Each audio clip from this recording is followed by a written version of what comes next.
Այսօր կփորձարկենք Դուբայ շոկոլադով ելակ, Դուբայ շոկոլադով մոչի եւ այլ հետաքրքիր տեսակի մոչիներ։ Առաջինը միանշանակ սկսում ենք Դուբայ շոկոլադով ելակից։ Փորձարկում ենք։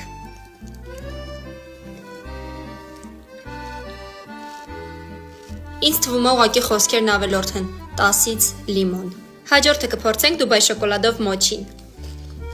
Մոչին շատ հանգիստ կարելի է գնահատել 10-ից 9։ Հաջորդ մոչի անունը չափազանց թթու է, ես իրականում թթու բաներ այնքան շատ եմ սիրում ու ինձ թվում է ինձ շատ է դուր գալու։ Այս համը միանշանակ իմ ֆավորիտներից, որովհետև եթե տեսել եք նախորդ վիդեոն, այնտեղ փորձում էի ելակ լայմը ու իրանք շատ նման են իրար։ Սա միանշանակ կգնահատեմ 10-ից 10։ Եվ հաջորդ մոչին մանգո մարակույանա։ Այս համն էլ է շատ լավ, ուղղակի արդեն հալվել է, բայց հաստատ 10-ից 9 կարելի է գնահատել։ Եվ վերջում մնացին սնիկերսն ու տիրամիսուն։ Տիրամիսուի հոտեիկով։ Տիրամիսուի սիրահարները կգնահատեմ, բայց քանի որ ես սուրճ այդքան չեմ սիրում, 10-ից 8։ Սնիկերսը։